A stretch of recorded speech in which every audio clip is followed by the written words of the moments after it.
हृदय से स्वागत करता हूं, अभिनंदन करता हूं। भाइयों बहनों, आप सबकी ताकत का एहसास सरकार को है, क्योंकि दुनिया जब सोती है तब हमारा अन्नदाता किसान रात्रि में, दिन की धूप में, सर्दी की परवाह के बगैर दिन रात एक करके इस धरती माता से अन्न उत्पन्न करता है और उसी अन्न से इस धरती के प्रत्येक नागरिक का पेट भरता है। जीवन चक्र का आधार है अन्न।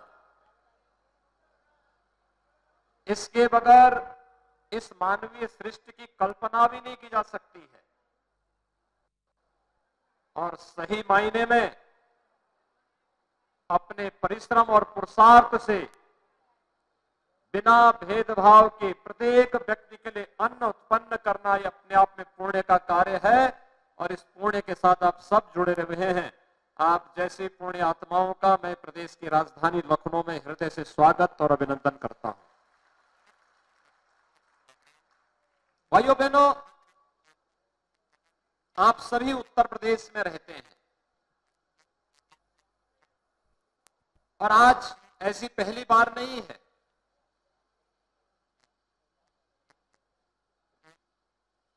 आपने 2004 से 2014 के बीच के शासन को भी देखा होगा, उत्तर प्रदेश के अंदर भी और देश के अंदर भी।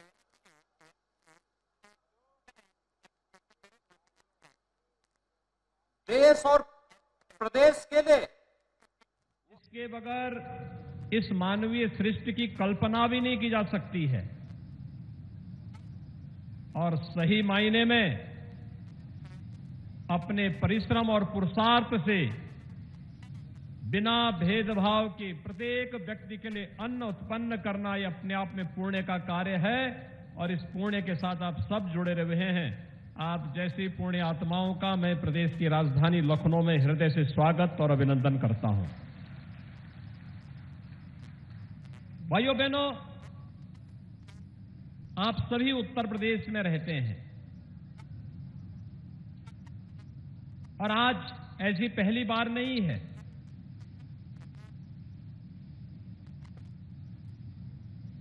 आपने 2004 से 2014 के बीच के शासन को भी देखा होगा, उत्तर प्रदेश के अंदर भी और देश के अंदर भी।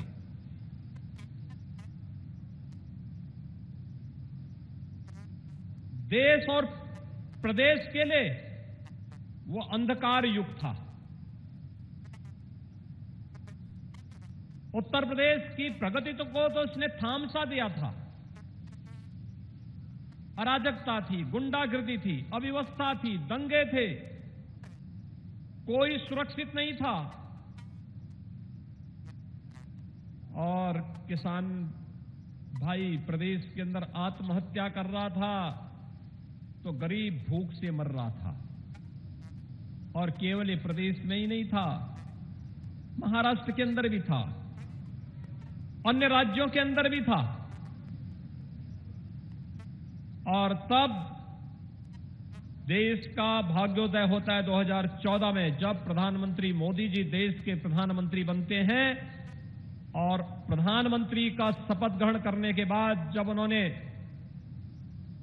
पहली बार मीडिया को संबोधित किया तो मीडिया को प्रधानमंत्री जी ने एक ही बात कही थी कि हमारी सरकार किसी का चेहरा देख करके नहीं, गांव के लिए, गरीब के लिए, किसान के लिए, नौजवान के लिए, महिलाओं के लिए और समाज के प्रत्येक तबके के लिए बिना भेदभाव के कार्य करेगी। और भाइयों बहनों, तब आपने देखा होगा पहली बार हर व्यक्ति अपना हेल्थ कार्ड बनाता है, लेकिन जो धरती माता हमारा पेट भरती है उस धरती माता का भी हेल्थ कार्ड बने, सॉयल हेल्थ कार्ड जारी किया था प्रधानमंत्री मोदी जी ने।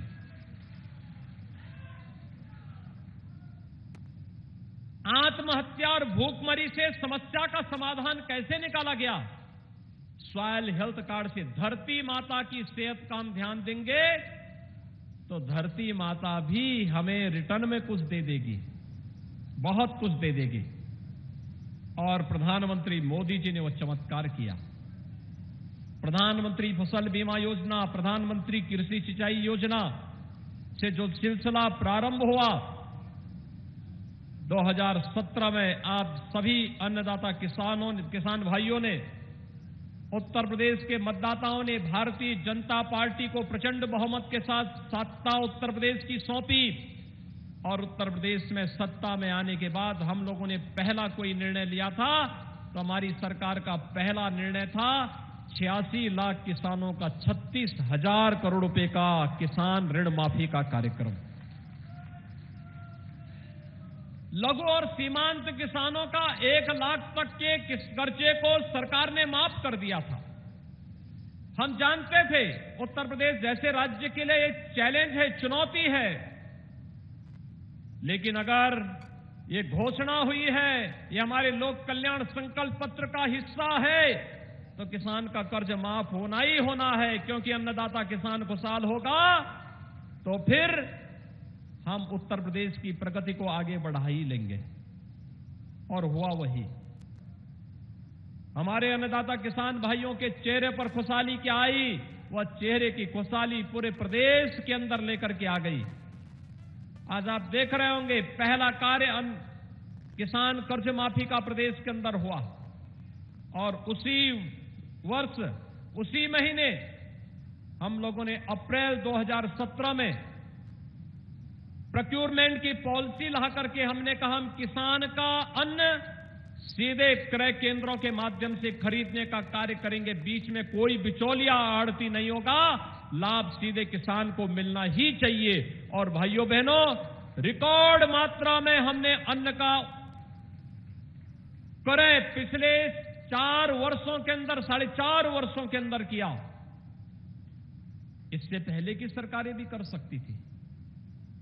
अगर मैं इन आंकड़ों को आपके सामने प्रस्तुत करूं तो आपको पूछना चाहिए फिर पिछली सरकारों को, चाहे वह समाजवादी पार्टी की रही हो या फिर बहुजन समाजवादी पार्टी या कांग्रेस की, जो लोग आज किसानों की बात करते हैं, इनसे पूछा जाना चाहिए कि आखिर उस समय इन लोगों ने किसानों के अन्न को खरीदने की, उनकी उपज को खरीदने की उचित व्यवस्था क्यों नहीं की। और खासतौर पर मैं गेहूं की बात करूं तो भाइयों बहनों, हम लोगों ने, अगर पिछली सरकारों की मैं बात करूं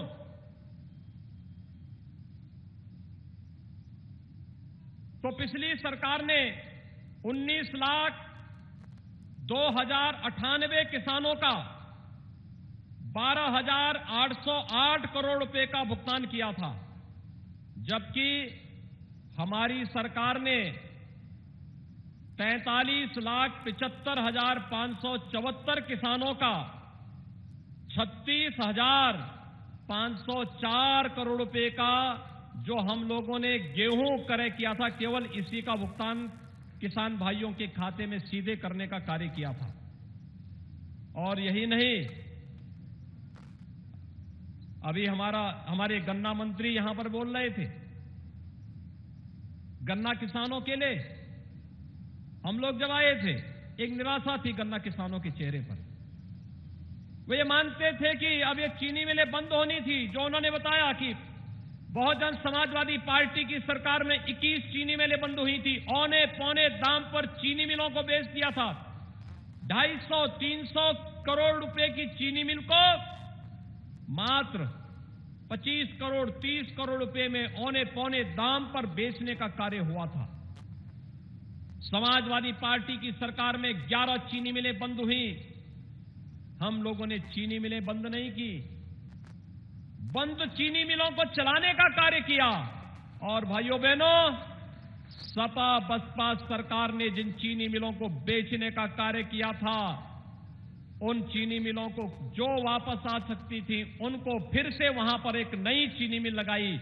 और नई चीनी में चाहे वह पिपराइच की हो, मुंडेरवा की हो या फिर रमाला चीनी मिल हो, इन सभी चीनी मिलों पर हम लोगों ने नए संयंत्र लगा करके गन्ना किसानों के जीवन में आमूलचूल परिवर्तन लाने का कार्य किया था।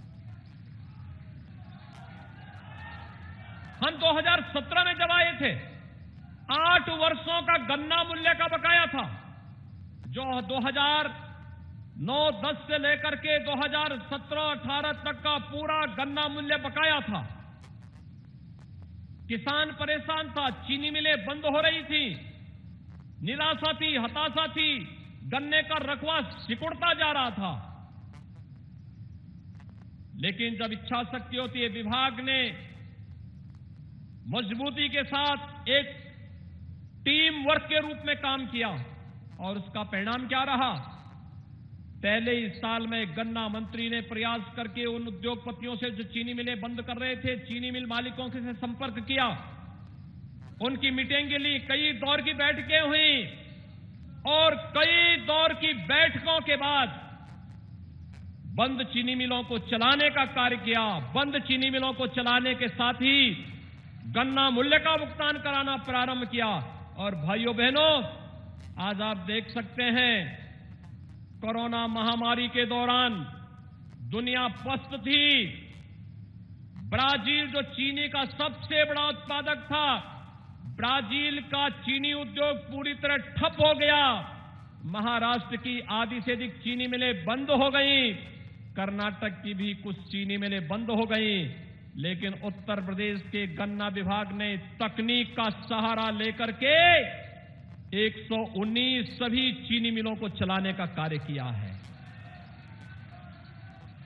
जब किसान आत्महत्या कर रहा था, जब किसानों के पेट पर पिछली सरकारें लात मार रही थी, तब न सपा बोलती थी क्योंकि तो उस पाप में स्वयं लिप्त थी, तब बसपा भी नहीं बोलती थी क्योंकि वह भी उस पाप में लिप्त थी, और कांग्रेस बोलेगी क्यों? क्योंकि जनता ने तो उसको बोलने लायक ही नहीं छोड़ा था, क्योंकि इसका पाप का घड़ा पहले ही भर चुका था।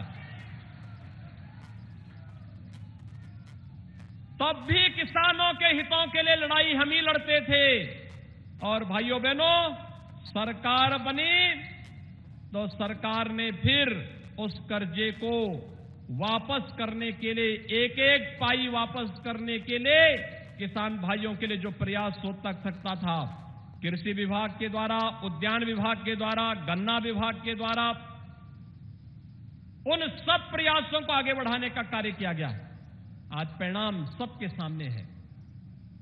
भाइयों बहनों, आज परिणाम सबके सामने है।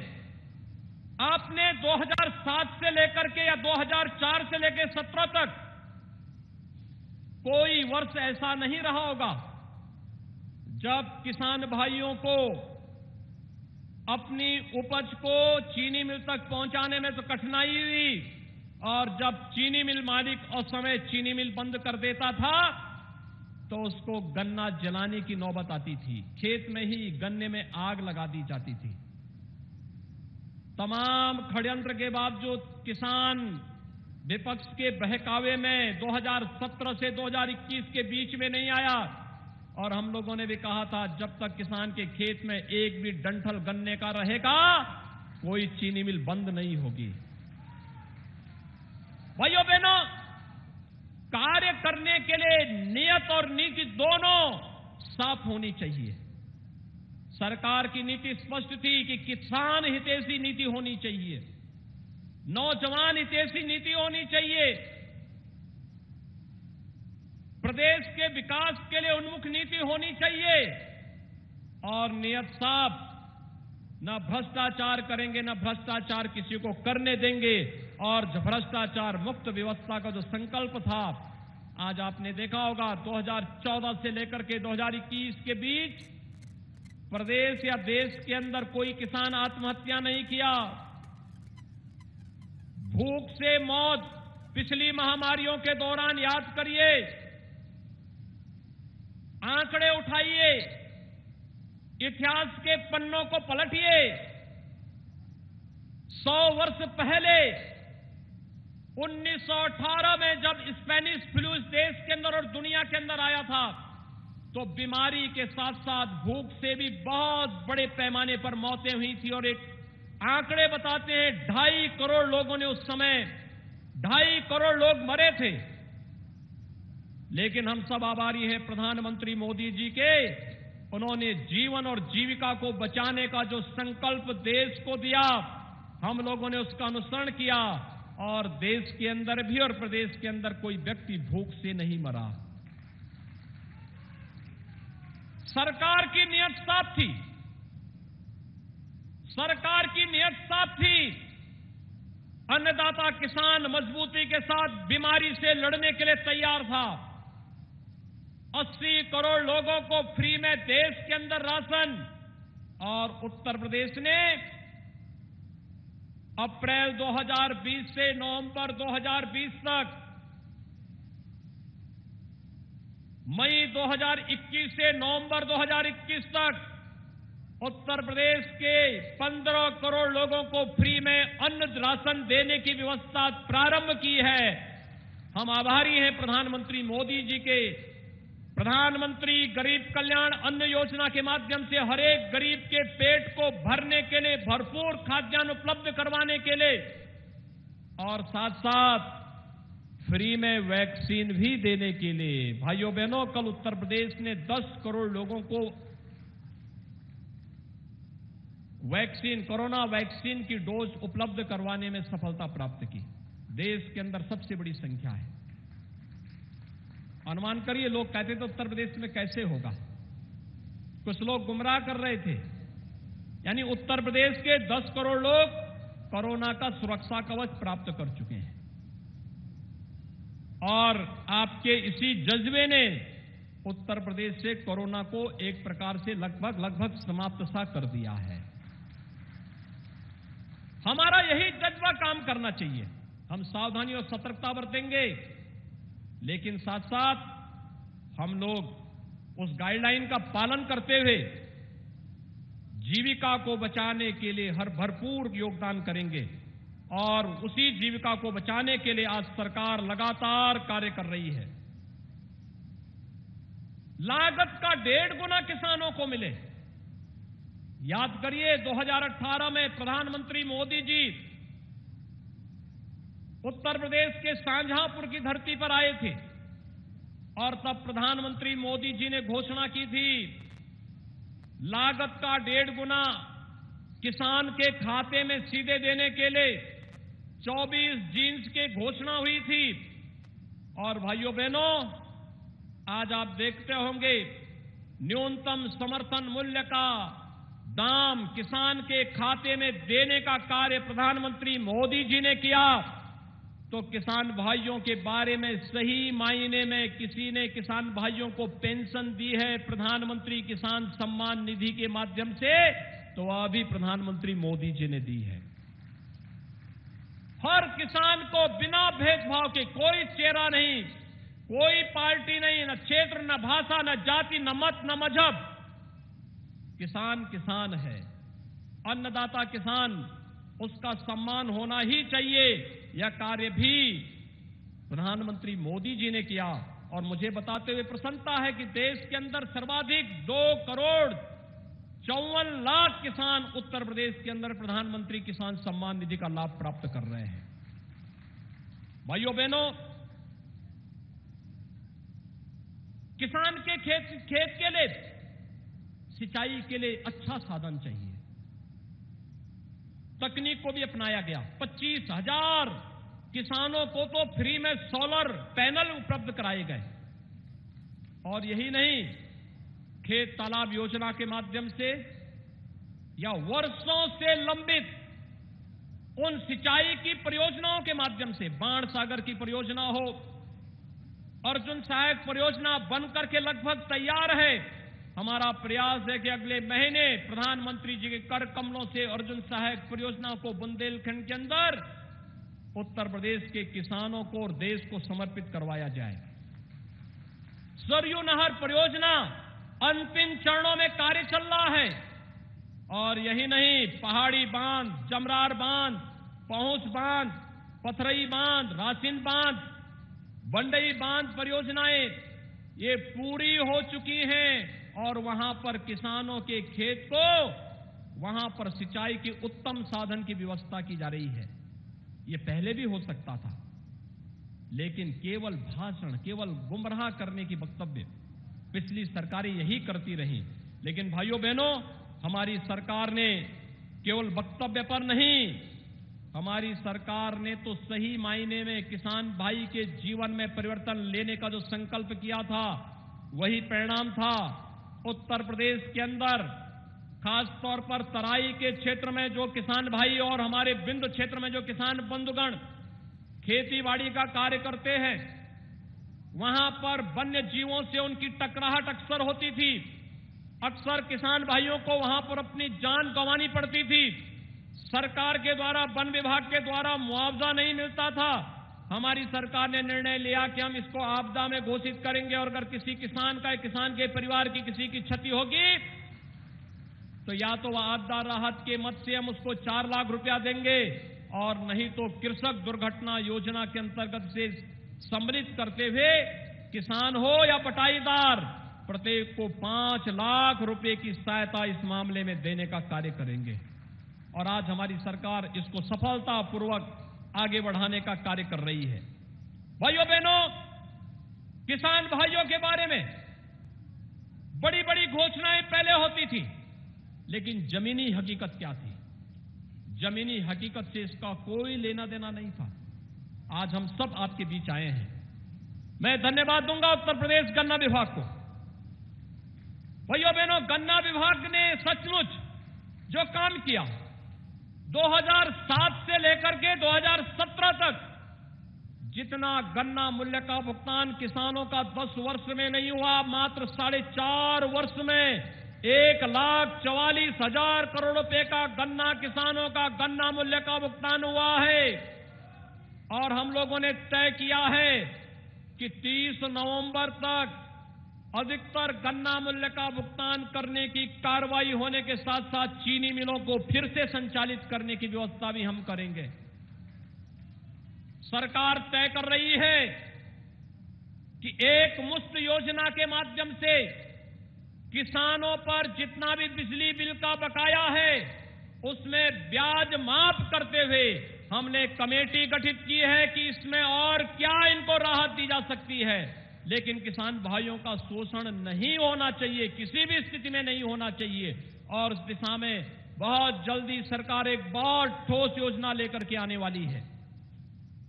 भाइयों बहनों, आज उसी क्रम को आगे बढ़ाते हुए यहां पर मैं धन्यवाद दूंगा किसान मोर्चा के अपने पदाधिकारियों को, जिन्होंने इस किसान सम्मेलन के माध्यम से सरकार की नीतियों का समर्थन करते हुए उसे जन जन तक पहुंचाने का कार्य किया है। और आज मैं यही कहने के लिए आया हूं कि भाइयों बहनों, किस प्रदेश के अंदर किसान भाइयों के सामने समस्या क्या थी? शासन की योजना का लाभ उन तक नहीं पहुंचता था। आपने देखा होगा प्रधानमंत्री मोदी जी ने डीएपी और यूरिया में अभी सब्सिडी की दर बढ़ाई है। 1200 रुपए डीएपी के प्रति बोरे में सब्सिडी दी है। जो यूरिया और डीएपी महंगी हो रही थी उसका लाभ उन्हें दिया, बीज में सब्सिडी का लाभ उन्हें दिया। प्रदेश के अंदर बीज और खाद की कमी किसानों के लिए नहीं होने दी। और यह वही उत्तर प्रदेश है, पहले किसान भाई को लाइट मिलती नहीं थी, बिजली के लिए रात्रि को जाता था तो सुरक्षा नहीं मिलती थी, और अगर मोटर खेत में छोड़ के कभी चलाया तो अगले दिन मोटर भी गायब हो जाती थी। कभी रात्रि के अंधेरे में निकलता था तो जान गंवानी पड़ती थी। भाइयों बहनों, आपने देखा होगा पिछले 4.5 वर्ष के अंदर प्रदेश के अंदर कोई दंगा नहीं हुआ है। मुजफ्फरनगर में 2013 में जो दंगे हुए थे उसमें मरने वाला कोई था तो किसान था। वहां पर अपनी जान गंवाने वाला कोई था तो किसान के पुत्र थे, किसान के बच्चे थे। लेकिन तब सरकार दंगाइयों का सम्मान कर रही थी। हमारी सरकार में दंगे नहीं हो सकते, क्योंकि दंगाइयों को मालूम है दंगा करेंगे तो 7 पुस्तक भरते भरते पूरी पीढ़ी की पीढ़ी थक जाएगी, लेकिन इसकी भरपाई नहीं कर पाएगी। किसान भाई के खेत में मोटर है, तो मोटर सुरक्षित है, कोई चोरी करके नहीं ले जा सकता। हम पश्चिमी उत्तर प्रदेश में जाते थे, वहां भैंसा गाड़ी चलती है, कुछ क्षेत्रों में बैलगाड़ी भी चलती थी। और मुझे उस समय एक बार एक सांसद थे, उन्होंने मुझसे कहा कि हम एक डेयरी चलाते हैं, लेकिन यहां पर अब गाय भैंस नहीं है, हम पूर्वी उत्तर प्रदेश में डेयरी लगाना चाहते हैं। मैंने कहा पश्चिम में क्यों नहीं? उन्होंने कहा पश्चिम में डेयरी इसलिए नहीं, जब गाय और भैंस ही नहीं तो दूध आएगा कहां से? मैंने कहा वहां के गाय भैंस कहां चली गई? उन्होंने कहा देखिए वे सब चोरी हो जाती है। कोई भी आता है तस्कर, रात्रि में किसी के घर से, किसी के डेयरी से गाय भैंस जबरदस्ती चोरी करके लेके चला जाता है, कोई पूछता नहीं है, कोई सुनवाई नहीं होती है।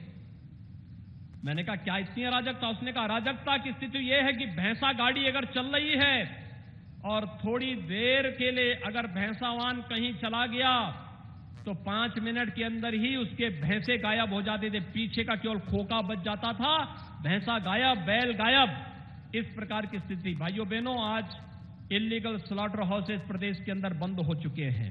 अब प्रदेश के अंदर कोई भी किसी किसान के साथ इस प्रकार का व्यवहार नहीं कर सकता।